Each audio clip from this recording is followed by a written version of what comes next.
આંધળી દોડ કહો, દેખાદેખી કહો,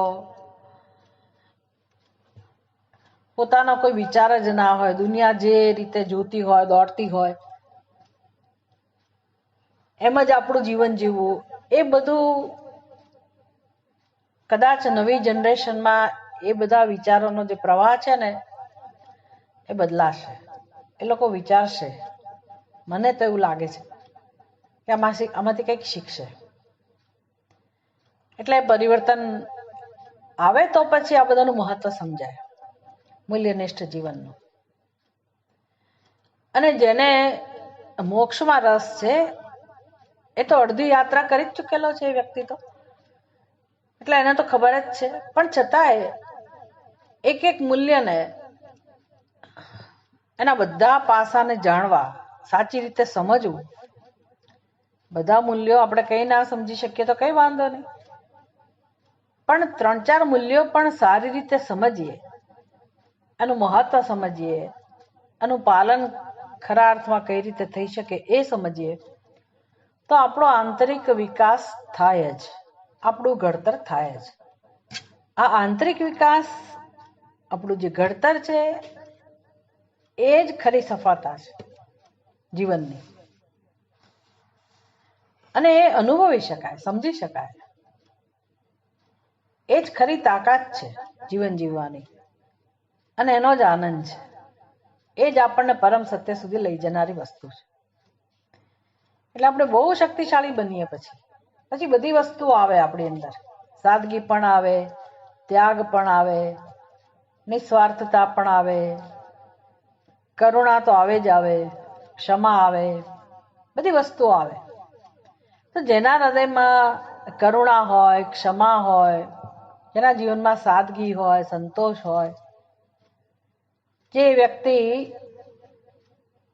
પ્રમાણિક હોય, નીતિનું પાલન કરી શકતી હોય, તો કોને ના ગમે એ વ્યક્તિ? એ વ્યક્તિ પોતે પોતાને તો ગમે જ, બીજાને પણ ગમે.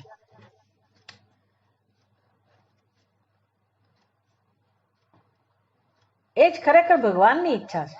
ભગવાને મનુષ્યનું સર્જન જ એટલા માટે કરેલું છે કે આ મનુષ્ય પાસેથી અપેક્ષા રાખી શકાય કે આવી ઉન્નતિ કરે, આવો વિકાસ કરે, પોતે સુખી થાય, બીજાને સુખી બનાવે. બધી અપેક્ષા છે ભગવાનને આપણી પાસેથી, અને આપણે ઈચ્છીએ પણ છીએ એવો આનંદ, શાંતિ, પ્રેમ તો આપણે ઈચ્છીએ જ છીએ, આપણી જરૂરિયાત પણ છે. એ કેમ અનુભવાય આપણા જીવનમાં? તો કે આ બધી સમજ હોય તો. એટલે ભગવાન અહિંસાને મૂલ્ય કહે છે.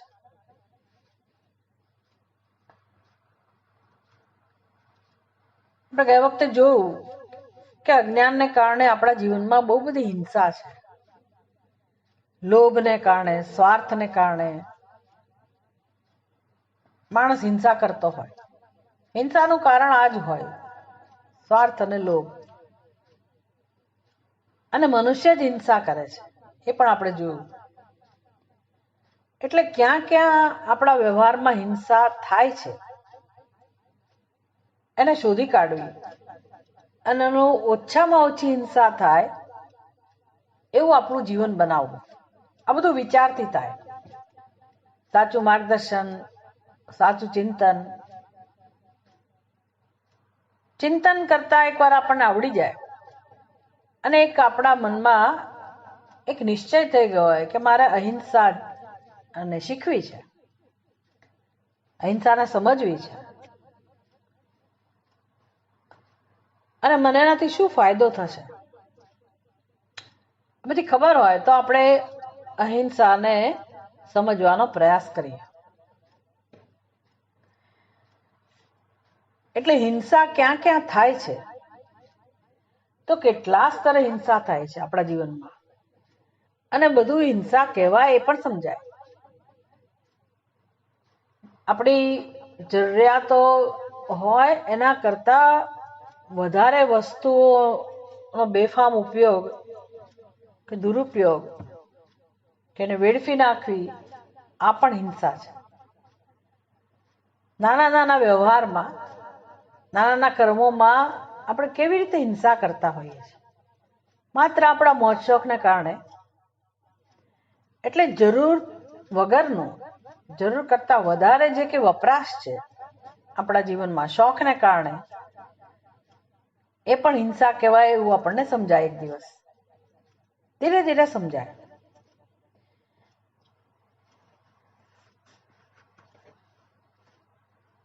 જેમ કે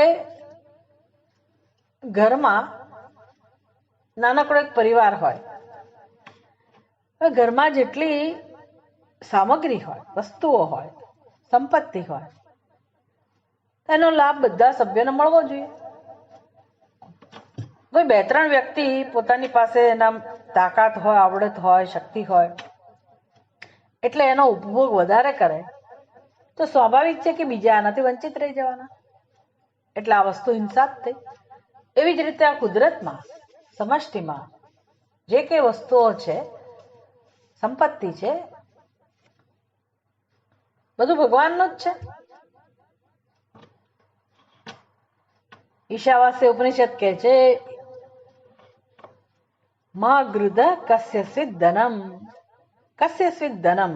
ઉપનિષદ આવું કહે છે કે ભાઈ ધન કોનું છે, કસ્યસ્વિત, ધન કોનું છે. એટલે એક જ વસ્તુ આપણે કોનું ધન છે એના વિશે વિચાર કરીએ તો જ કેટલી બધી સમજ આપણને મળે કે ખરેખર કોનું છે.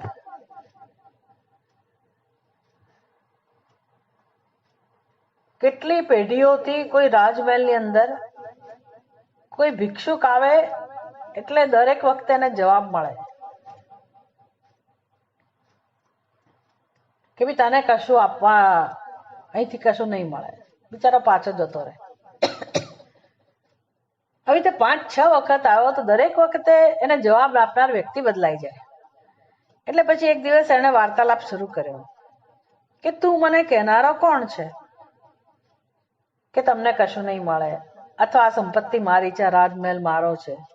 તો કે હું રાજા છું આ મહેલનો, અને હું કહું છું કે આ સંપત્તિ મારી છે, અને હું તમને ના પાડી શકું. તો કે આવું હું 5 વર્ષ પહેલા, 10 વર્ષ પહેલા આવ્યો ત્યારે કોઈ કે મને આવું જ કહું હતું. તો કે હા, એ તો મારા પિતા હતા. તો પિતા તો જતા રહ્યા. કે હું થોડાક વર્ષો પહેલા, 20-25 વર્ષ પહેલા આવ્યો ત્યારે મને આ જ સાંભળવા મળ્યું હતું. એ કોણ હતું? તો કે એ તો મારા દાદા હતા. તો કે એનો આ મહેલ એનો બન્યો? એ એવું કહેતા હતા કે મારો છે. એમ પેઢીઓથી મને આ જવાબ મળે છે કે આ મહેલ મારો છે, આ સંપત્તિ મારી છે. તો એ બધા તો જતા રહ્યા. તો તું વિચાર કર કે કોનું છે આ ખરેખર. એટલે નાનામાં નાની વસ્તુથી શરૂ કરીને મોટામાં મોટી વસ્તુ, જ્યાં આપણો માલિકીનો ભાવ છે, મમત્વ છે, કઈ વસ્તુ આપણી છે, બધું અહીંનું જ છે ને અહીંયા જ રહી જાય છે. એક હાથમાંથી બીજા હાથમાં ફર્યા કરે છે. અજબનો ખેલ ચાલે છે બધો. પણ આવું છે, આપણે વિચારીએ તો આપણને આ સમજાય એવું છે. છતાંય માણસ એ દિશામાં વિચારતો જ નથી. એટલે આપણી જરૂરિયાત છે, જીવનનો આધાર છે, અને પ્રેક્ટિકલી આ બધું આપણે કરીએ ઠીક છે, પણ વિચાર તો હોવો જોઈએ ને. સત્ય તો જાણવું જોઈએ ને કે ખરેખર આ રહસ્ય શું છે, કઈ વસ્તુ આપણી છે, શું કામ આ બધો વસ્તુઓનો ઉપયોગ છે, અને જો ઉપયોગ કરવાનો જ છે તો કેટલી માત્રામાં હોય, કઈ રીતે હોય, એનું પાછળનું પ્રયોજન શું હોય. કારણ કે આવી દ્રષ્ટિ કોની હોય? જેની બુદ્ધિમાં પૂજ્ય ભાવ હોય જગત પ્રત્યે, વસ્તુઓ પ્રત્યે. ભોગ બુદ્ધિ ના હોય. જીવન જરૂરિયાતની વસ્તુઓ છે પણ છતાંય ઈશ્વરનું સર્જન છે, ઈશ્વરની ભેટ છે. અને દરેક વસ્તુ સાથે આવી દ્રષ્ટિથી જ્યારે વ્યવહાર થતો હોય તો આખી વૃત્તિ આપણી બદલાઈ જાય. એ ભોગ બુદ્ધિ ના કહેવાય. પછી એમાં પૂજ્ય બુદ્ધિ પણ જન્મે, જે આપણું ધ્યેય છે. ઈશાવાસ્યમ ઇદમ સર્વમ, કે દરેક વસ્તુમાં કેવી રીતે ઈશ્વરના દર્શન કરતા શીખો. એટલે અહિંસા આપણને ત્યાં સુધી લઈ જનારી વસ્તુ છે, અથવા ત્યાં જવું હોય તો અહિંસાનો રસ્તો અપનાવવો પડે. મારે મારી જીવન કરણી રહેણી કરણી બદલવી પડે. ધીરે ધીરે થાય. ધીરે ધીરે મારું જીવન એવું બનાવવું કે કોઈ પણ વસ્તુ કેમ ના હોય એનો દુરુપયોગ ના થાય અને હું વેડફું નહીં. આવું જ્યારે મારું જીવન હોય તો આપોઆપ સાદગી આવે, આપોઆપ અહિંસાનું પાલન થાય નાના મોટા દરેક વ્યવહારમાં. ભોજન માટે પણ, કારણ કે ઘણા લોકોને આપણા ગ્રુપમાં તો કોઈ નહીં હોય એવું, પણ માંસાહાર કરનારા ઘણા લોકો છે દુનિયામાં. એટલે આ માંસાહારમાંથી કેમ મુક્ત થવું? પછી કોઈ એમ કહેનારા પણ હોય કે આ ઈંડા ખાવા એ તો માંસાહાર નથી, એવું કહેનારા છે. પછી આપણને જ એવું કે તમે આ ગાયનું દૂધ પીતા હો તો એ પણ હિંસા જ થઈ ને, આપણને એવી દલીલ કરે. કેમ તો કે વાછરડાને મળવું જોઈએ એની બદલે તમે લોકો એનો ઉપયોગ કરો છો. અને એને તમે સમજાવવા જાઓ તો ઘણી દલીલો કરવાના છે કે તમે જે ખોરાક લો છો એમાં હિંસા તો છે જ, વનસ્પતિની અંદર પણ જીવ તો છે જ. એટલે આપણા ભોજનની પ્રવૃત્તિમાં પણ આપણે ઓછામાં ઓછી હિંસા થાય. આપણે કઈ માંસાહારની વાત કરવાની જરૂર નથી, કારણ કે હું નથી માનતી આપણામાંથી કોઈ માંસાહાર કરતું હોય, પણ આપણને એક સમજ હોવી જોઈએ કે એમાં કયા પ્રકારે હિંસા થાય છે. અને અહિંસા એટલે ત્યાં હિંસા ન કરવી અને આ બધું માંસાહાર ન કરવો, એવું કહેવા પાછળ શું તાત્પર્ય છે? કયા પ્રકારની હિંસા રહેલી છે એમાં? આ પણ હિંસા છે, પેલી પણ હિંસા છે, પણ કોને હિંસા કહેવી, કોને હિંસા ના કહેવી એનું શાસ્ત્ર સરસ વર્ણન કરે છે. એટલે કયા જીવની હિંસા કોની સરખામણીમાં? ઉત્ક્રાંતિની દ્રષ્ટિએ જે જીવ ચડિયાતો છે, મહત્વનો છે, એની હિંસાને મોટી હિંસા કહેવામાં આવતી હોય, જે ક્ષુદ્ર હોય એની હિંસાની સરખામણીમાં. એટલે માકડ, મચ્છર એ બધાની સરખામણીમાં પછી કીટ પતંગિયા એનાથી ચડિયાતા હોય, પછી એનાથી ચડિયાતા જીવજંતુઓ હોય, પ્રાણીઓ હોય, પછી ઉપયોગી પ્રાણીઓ હોય. આવો ક્રમ છે.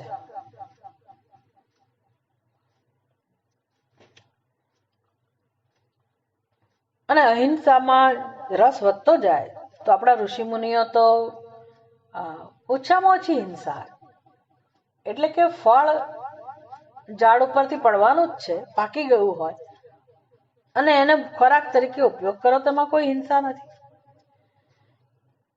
એટલે કંદમૂળ, આવા ફળ ફૂલ, એવો ખોરાક, તો એમાં તો વૃક્ષની પણ હિંસા નથી, વનસ્પતિની પણ હિંસા નથી. એ ત્યાં સુધી જઈ શક્યા, એવું પણ જીવન જીવતા હોય લોકો. ભોજનમાં એવું છે. પછી આપણે ભગવાનની પૂજા કરતા હોય તો એમાંય આ વસ્તુ એવી છે કે કોઈ નિયમ બતાવે કે ના બતાવે, પણ આપણી બુદ્ધિ સૂક્ષ્મ થતી જાય કે મારો કોઈ પણ વ્યવહાર છે તો હું એમાં પહેલા ચકાસી જોઉં કે ભાઈ આ કાર્યથી બીજાને કેટલી પીડા પહોંચે છે. એના આધારે હિંસાને સમજી શકાય. એટલે ફૂલ તોડવા જેવું કાર્ય હોય તો પણ આપણે એમાં ભગવાનની પૂજા કરવી છે તો ફૂલ તો લેવા છે. આમ જોવા જાવ તો હિંસા જ છે, પણ અમુક ફૂલો એવા છે કે જે ખરી પડતા હોય, પારિજાત છે એવા ફૂલો, તો એ બધા ફૂલો દ્વારા ભગવાનની પૂજા કરીએ તો એમાં કઈ હિંસા નથી. અને પૂજા માટે ફૂલો તોડીએ તો ત્યારે એ વખતે એક દિવસ ખીલવાના અને એક દિવસ જ જેનું આયુષ્ય હોય, સાંજે જે વિલાયક જવાના છે, એ જે ફૂલો છે એની સરખામણીમાં ઘણા ફૂલો 4 દિવસ સુધી 5 દિવસ સુધી રહેતા હોય છે. જેને ફૂલો સાથે સંપર્ક હોય એને ખબર હોય. તો એ લાંબો સમય રહેનારા ફૂલ છે એને ના તોડીએ, અથવા છેલ્લા દિવસે આપણને એવું હોય કે આજે એનો છેલ્લો દિવસ છે ત્યારે આપણે ભગવાનને અર્પણ કરીએ.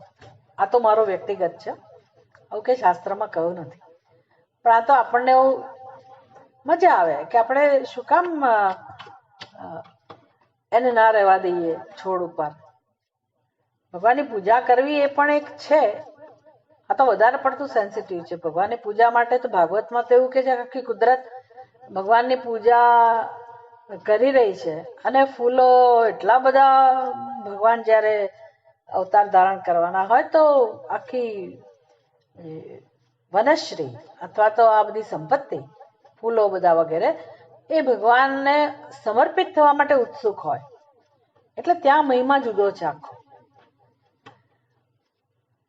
આ તો આપણા વચ્ચેની વાત છે એટલે હું ચર્ચા કરું છું કે તમારે અહિંસાનું પાલન કરવું હોય તો ધીરે ધીરે ધીરે આપણે બધા દ્રષ્ટિબિંદુથી વિચારી અને ઓછામાં ઓછી હિંસા થાય એવું આપણું જીવન જીવી શકીએ. રહેણી કરણીમાં, ભોજનમાં, નાના મોટા વ્યવહારમાં બધામાં આપણે શીખી શકીએ. આ આપણી કાયિક સ્તરની હિંસાની વાત કરી કે બીજાને પીડા ન પહોંચે એ પ્રકારનો આપણો વ્યવહાર હોય. હવે બીજા સ્તરની હિંસા છે, હિંસાનું જે પાસું છે એ વાણીના સ્તરની હિંસા. ભગવદ્ ગીતામાં બધું શીખવા મળશે. અત્યારે તો ભગવાન માત્ર મૂલ્યને ધ્યાનમાં રાખીને કહે છે, પછી આપણને બધા પ્રકારે શીખવા મળે. એમાં 17મો અધ્યાય છે ને, એમાં ભગવાન બધી વસ્તુઓને સાત્વિક, રાજસિક, તામસિક 3 વિભાગમાં વહેંચીને શીખવાડે છે. બહુ સુંદર ઉપદેશ છે કે જીવનમાં સાત્વિક બનવું એ આપણું લક્ષ્ય હોય, સ્વાભાવિક છે, કારણ કે જ્ઞાન માટે સાત્વિક ગુણો જરૂરી છે અને એ જ વિકાસ છે.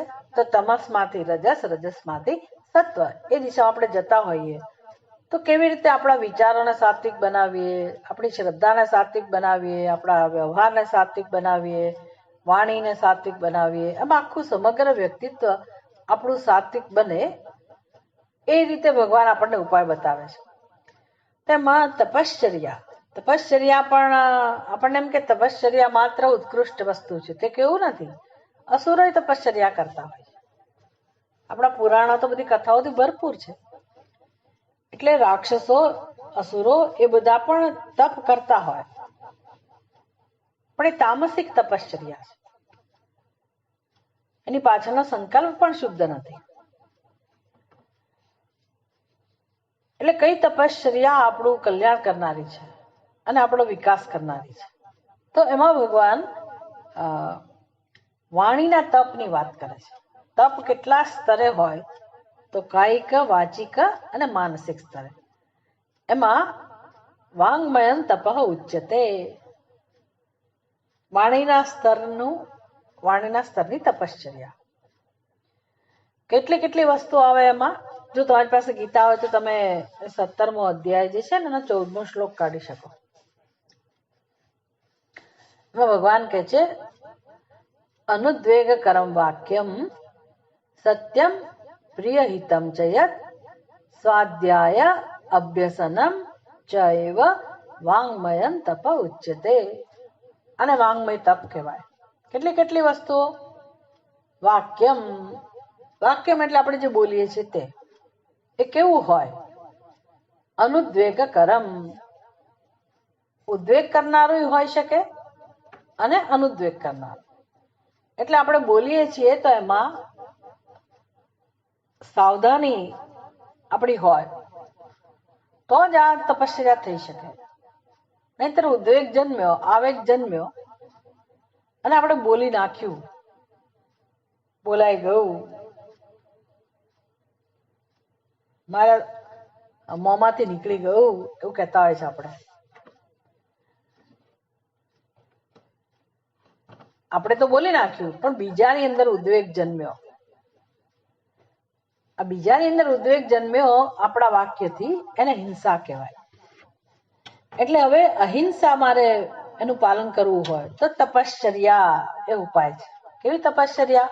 તો કે હવે હું નિયમ લઉં કે જે બોલું તો એવું બોલું કે બીજાની અંદર ઉદ્વેગ ના જન્મે. અનુદ્વેગ કરમ વાક્યમ, બીજાના ઉદ્વેગ ના જન્મે એવું બોલતા શીખવું.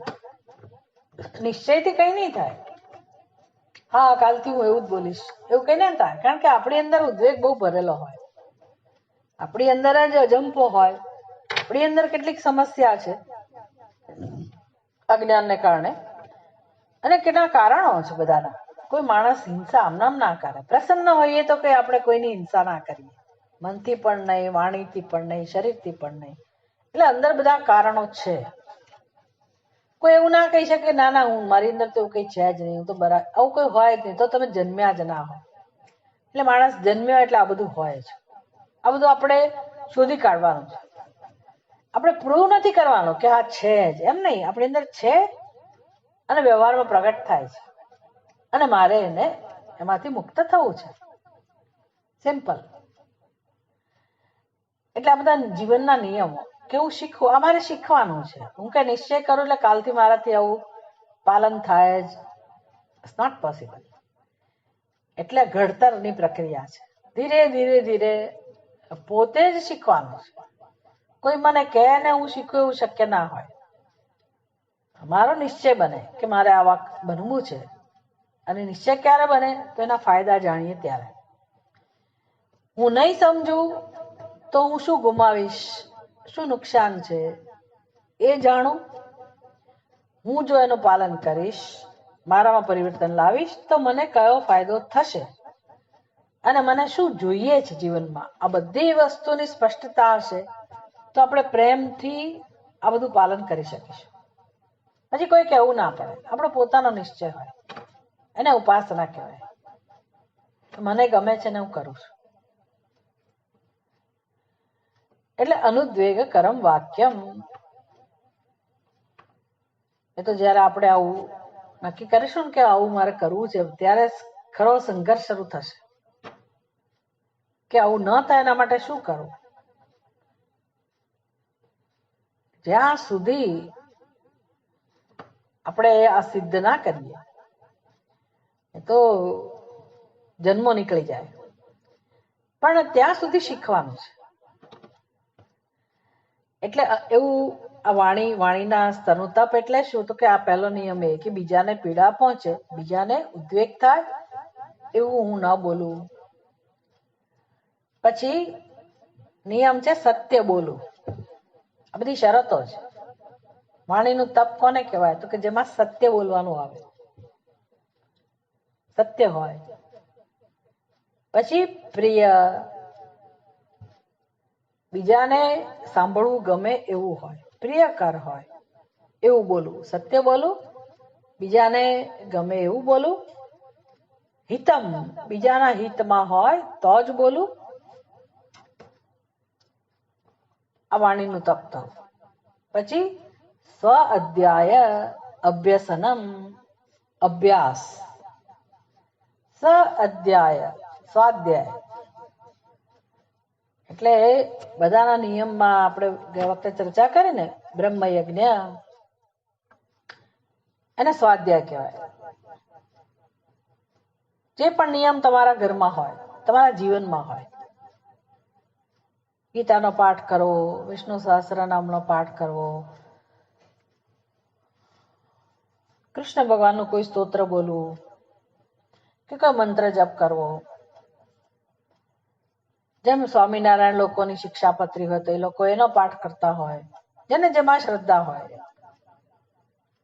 દુર્ગા સપ્તશતી હોય કે નાનકડું એવું સ્તોત્ર હોય, પણ રોજ નિયમિત આપણા મુખેથી ભગવાનનું નામ લેવાય, સ્તોત્ર પાઠ થાય ડેઈલી. એ જે અભ્યાસ છે એને સ્વાધ્યાયનો અભ્યાસ થયો. શાસ્ત્રના સ્તોત્રનો પાઠ, ઉપનિષદનો પાઠ કરતા હો, ગીતાનો પાઠ કરતા હો, આવો જ અભ્યાસ છે. એને પણ વાણીના સ્તરનું તપ કહેવાય. એ તો પછી સમજાશે કે આનું કેટલું બધું મહત્વ છે. મને અમે લોકો વર્ષોથી આ ગીતાનું અધ્યયન કરતા હોઈએ તો કેટલા બધા સાધકો જે અત્યારે તો 75-80 વર્ષના થઈ ગયા, એ બધાએ એમના જીવનમાં સ્વીકાર્યું છે કે અમને આ ગીતાનો સ્વાધ્યાય કે ગીતાનું અધ્યયન એનો ઉપદેશ અમને પ્રાપ્ત થયો, એ તક મળી, એનું કારણ એક જ છે કે અમે રોજ ઘરમાં ગીતાના કોઈ ને કોઈ અધ્યાયનો પાઠ કરતા હતા. એટલે ઘણા બધા ઘરમાં આવી ફરજિયાત નિયમ હોય કે ભાઈ તું આ શ્લોક બોલીશ પછી તને જમવા મળશે, એટલે 12મો અધ્યાય તો કરવાનો જ, 15મો અધ્યાય તો કરવાનો જ. હવે તે લોકોને શરૂઆતમાં ના ગમતું હોય તો માતા પિતાએ શીખવાડ્યું હોય, પછી પોતે સંકલ્પ લીધો હોય, વ્રત લીધું હોય, અને પછી આપણે ત્યાં આવી જાય ભૂલથી ને આપણે પછી શિબિરમાં લઈ ગયા હોય ને પછી ત્યાં જુએ કે આ તો જમતા પહેલા 15મો અધ્યાય બોલવાનો અથવા ક્લાસની પહેલા અમુક સૂત્ર પાઠ કરવાનો, તો આ બધું કરતા હોય. તો આવું જે પાઠ કરતા હોઈએ જીવનમાં રોજ, એના અદ્ભુત સંસ્કારો આપણા મન બુદ્ધિ ઉપર પડતા હોય. આ વાણીનો પ્રભાવ છે. આપણે બધું we have taken four granted કે એમાં શું બોલીએ જ છીએ ને તો બોલ બોલ કર્યા કરીએ. આ બધું જાણીએ ને ત્યારે એમ થાય કે મોટા ભાગનું ન બોલવા જેવું જ બોલીએ છીએ, આપણે કારણ વગરનું જ બોલીએ છીએ અને આપણી શક્તિ વેડફાઈ જાય છે. એટલે આ બધું આપ્યું છે ભગવાને આપણને, વાણી આપેલી છે. એનો ઉપયોગ ક્યાં કરવો? તો કે હું એવું બોલું કે જેથી મારા મનને શાંતિ થાય.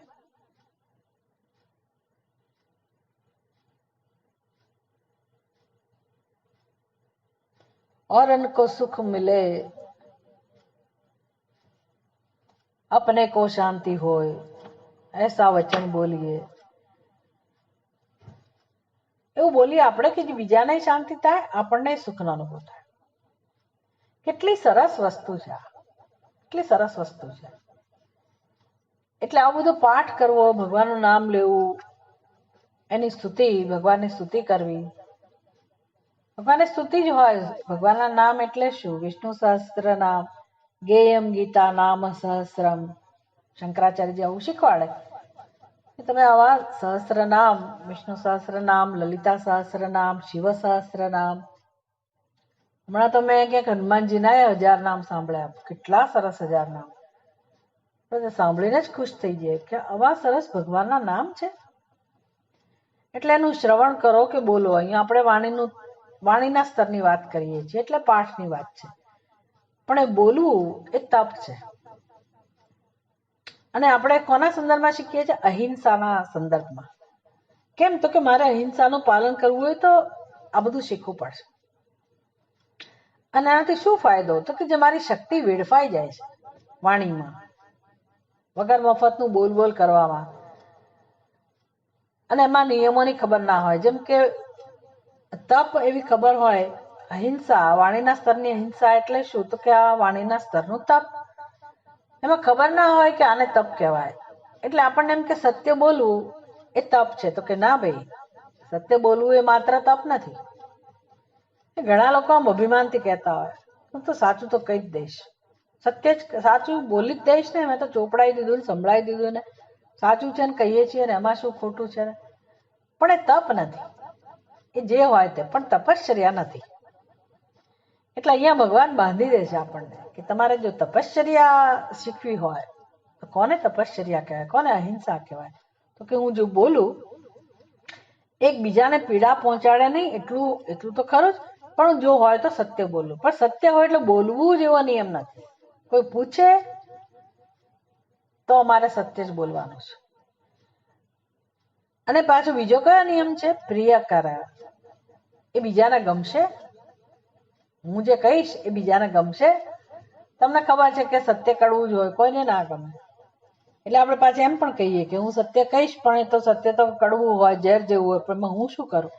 જે હોય તો કહું જ ને. એ સાધક માટે નથી, સંસારી માટે ભલે એવા નિયમો હોય, સાધકે આ બધું શીખવાની જરૂર છે કે સત્ય હોય એટલે બોલવું જેવો નિયમ નથી.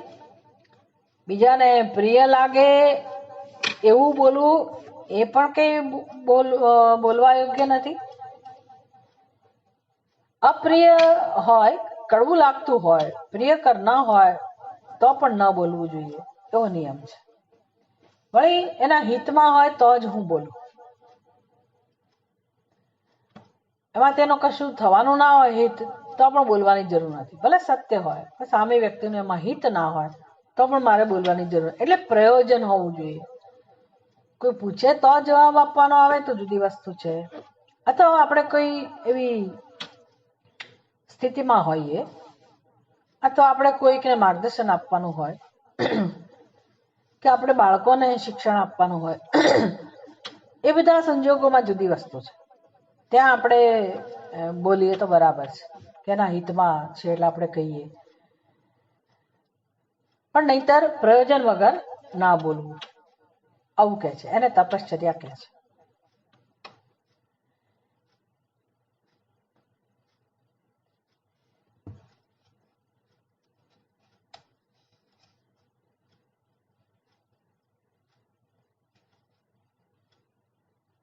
એટલે સાચું બોલવાથી પણ કોઈની લાગણી દુભાતી હોય તો ન બોલવું.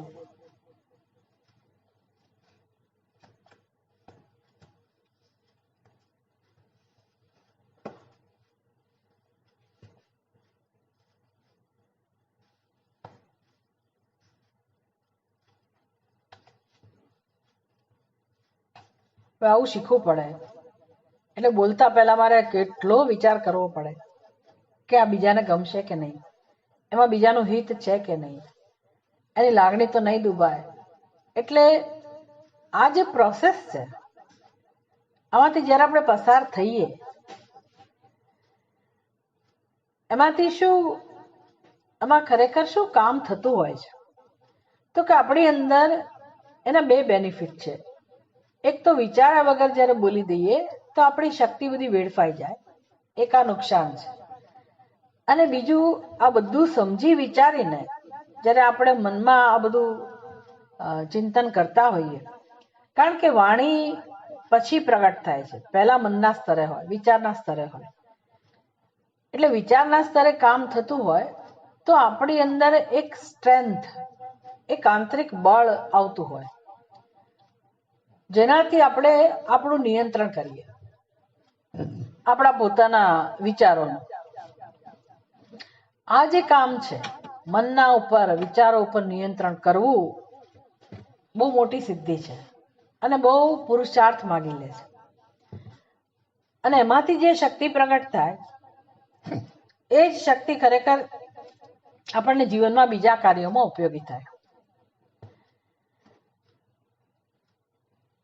ઘણી વાર ધ્યાનમાં બેસવાની વાત આવે, ઘણા લોકો ધ્યાનમાં બેસવાના શોખીન હોય તો એ હંમેશા એવું કહેતા હોય કે અમે ધ્યાનમાં બેસવાનો પ્રયત્ન કરીએ અથવા ભગવાનનું નામ લેવાનો પ્રયત્ન કરીએ, માળા ફેરવવાનો બધું કરીએ તો મન આડેધડ ભાગ જતું હોય છે, મનમાં જાત જાતના વિચારો આવતા હોય, મન શાંત નથી થતું.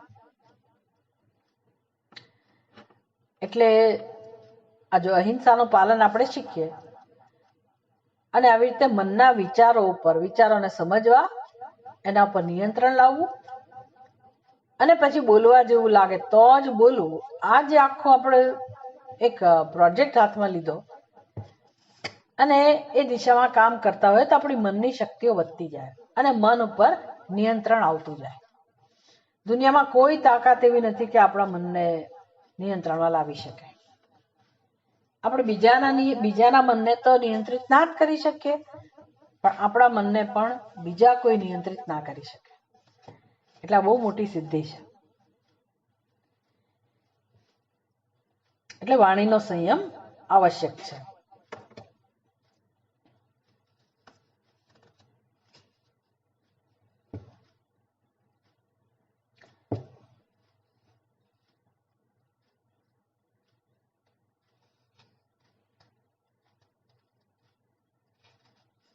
કારણ કે જો મનમાં જે હશે એ મનના સ્તરે, વિચારના સ્તરે આપણે નિયંત્રણ નહીં લાવ્યા હોઈએ તો એ વાણીના સ્તરે પ્રગટ થશે.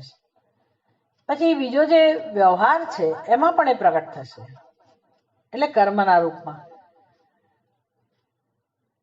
પછી હાથમાંથી વાત જતી રહી અને વિચાર કરવો જ નહીં તો પછી આપણો સ્વભાવ જ એવો થઈ જવાનો.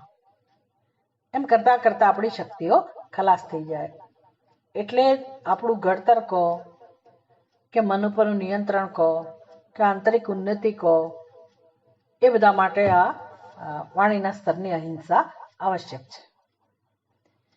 એની પછીનું સ્તર મનના સ્તરની અહિંસા. આપણો સમય તો થઈ ગયો. ગયા વખતે કોઈકે પ્રશ્ન પૂછ્યો હતો, એને મેં કહ્યું હતું કે આ મનના સ્તરની અહિંસા વખતે આપણે એ પ્રશ્નનો ઉત્તર આપીશું. આજે છે વ્યક્તિ તો મને એ પ્રશ્ન પૂછી શકે છે. ભાવિ હા ઓકે.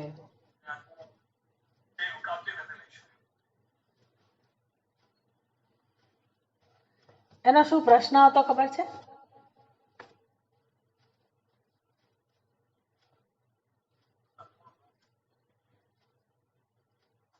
બીજા માટે ઉપયોગી થાય.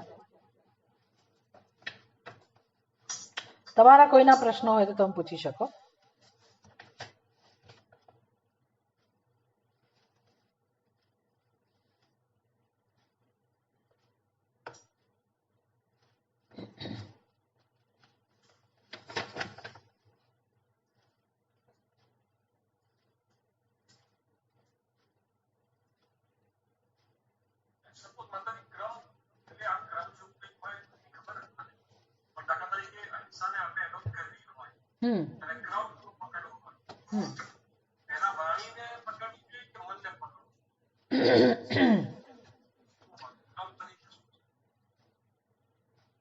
તમે કયા સ્ટેજમાં છો એના પર આધાર છે.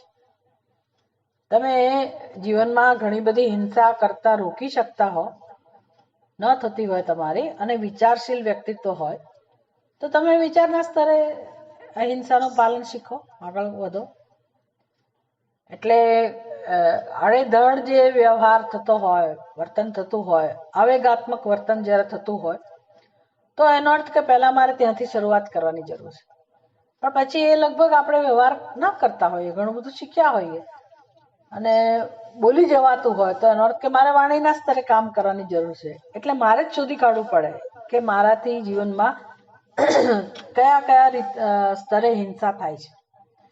એટલે બીજા પશુ પક્ષીઓની હિંસા, ઘણીવાર લોકોને આમ કૂતરું જોયું નથી ને ગુસ્સો આવ્યો નથી, કૂતરું આવ્યું જ કેમ અહીંયા, એટલે એ ફટ કરતું મારે. એને મચ્છર મને કરડ્યું જ કેમ, એટલે આમ ફટાક કરતું મારું, પછી આમ જોવું કે હા મરી ગયું. આવું બધું હોય છે લોકોના વ્યવહારમાં. એટલે આમાં બિચારાને ખબર નથી. આમ ખબર છે કે ન થવું જોઈએ, પણ આવી આદતો હોય.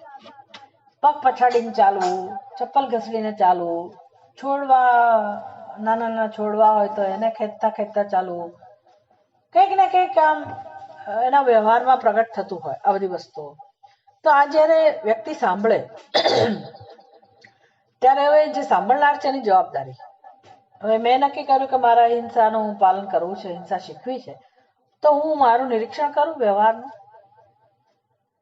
અને જોઉં કે મારાથી ક્યાં ક્યાં હિંસા થાય છે. એટલે આવું બધું કરવામાં, આવું બધું આપણે ન કરતા હોઈએ, આપણે સાવધાન હોઈએ, આપણને ખબર છે કે પ્રયત્નશીલ છીએ, તો બીજું ક્ષેત્ર કે ભાઈ બોલાઈ ગયું, બોલી નાખતા હોય ઘણી વાર. આપણને સત્ય માટે બહુ આગ્રહ હોય, પ્રેમ હોય, પણ પછી ખબર ના હોય કે ગમે તેને આપણે સત્ય અને પાછું ઉપદેશ પણ આપીએ, બધું એ રીતે હિંસા થતી હોય, પછી કઠોરતા આવી જાય. તો આ સાંભળીને મને એમ થાય કે વાત તો સાચી છે કે મારે આ વ્યક્તિને આવું નહોતું કહેવું જોઈતું. ભલે સત્ય હતું પણ એને તપ કહેવાય, અને બીજાને દુઃખ ના પહોંચાડવું એ જ મારો નિયમ હોય તો આપણું મન આપણને રસ્તો બતાવશે.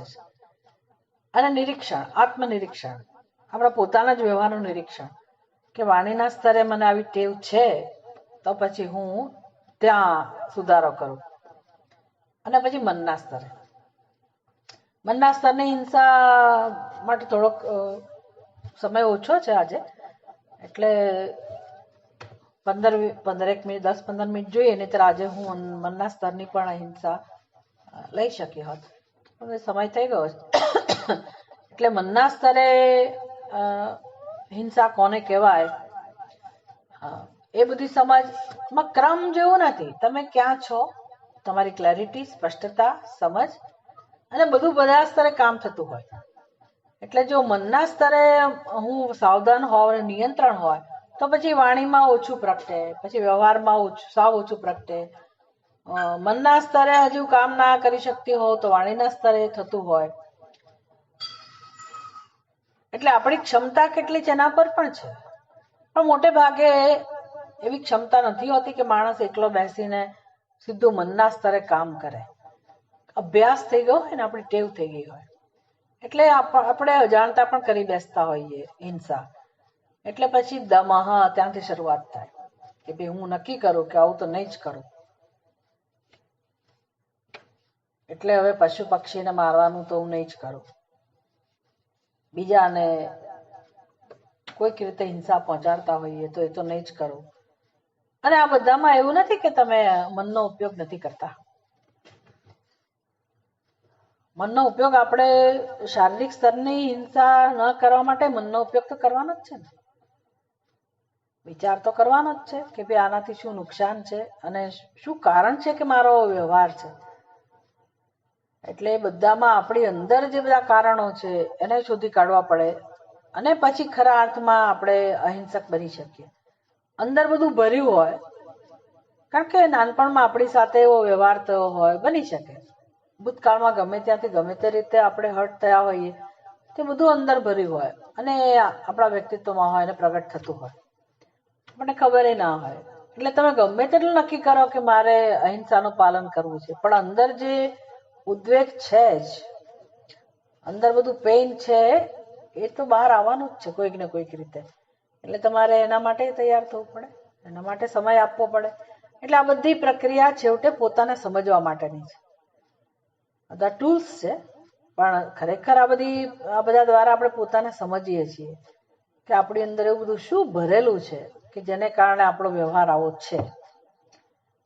અને આપણે આપણને ઉપયોગી થઈએ છીએ, આપણી જાતને છોડાવીએ છીએ, દુઃખમાંથી મુક્ત કરીએ છીએ, આપણે જ આપણું ભલું કરીએ છીએ. આપણને એવું લાગે કે હું અહિંસાનું પાલન કરીને દુનિયા ઉપર ઉપકાર કરું છું, પણ ખરેખર આપણે આપણા ઉપર ઉપકાર કરીએ છીએ અને આપણો પ્રશ્ન ઉકેલીએ છીએ. એટલે મનના સ્તરે તો ચાલુ રહેવાનું જ છે એ વસ્તુ, મનના સ્તરે તો છે જ.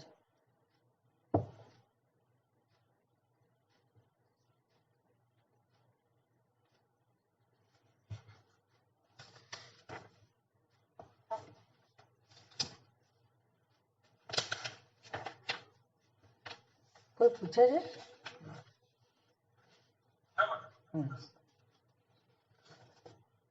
તમારી ઘડિયાળ પ્રમાણે સમય થઈ ગયો છે?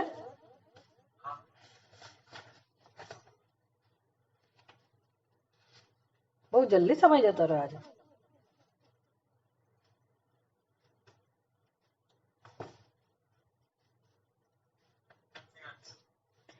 આપણી છે ને ઘણી બધી મોટા ભાગની બધી કથાઓ એ આપણા મૂલ્યોને ધ્યાનમાં રાખીને જ હોય છે. નાની નાની કથાઓ દ્વારા બહુ સુંદર બોધ આપણને આપવામાં આવતો હોય. એ તમે એવી જે કથાઓ વાંચતા હો કે બાળકોને પણ તમે એ બધું વાંચવાનું કહી શકો અને એનું એને શોધી કાઢો કે આવી કથાઓ ક્યાં છે. ઘણા શોખીન લોકો હોય છે ને, આખી નાખી વાર્તાઓ યાદ રહેતી હોય, એ બધાને ખબર હશે કે આ બધા હિંસા કોને હિંસાનું નિયંત્રણ હિંસા પર લાવવું હોય કયા ઉપાય છે. શિબી રાજાની કથા છે, કેટલી બધી કથાઓ છે પાર વગરની. એટલે બધી કથાઓ દ્વારા પણ આપણે શીખી શકીએ, બોધથી પણ ઘણું બધું શીખી શકીએ. અને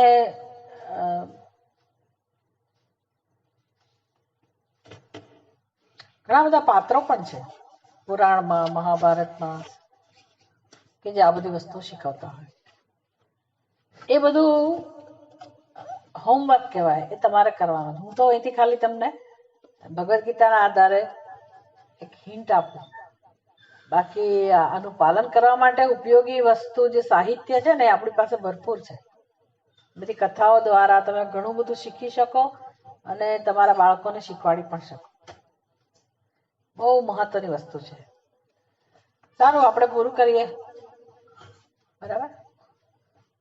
ॐ पूर्णमदः पूर्णमिदं पूर्णात् पूर्णमुदच्यते पूर्णस्य पूर्णमादाय पूर्णमेवावशिष्यते। ॐ शान्ति शान्ति शान्तिः।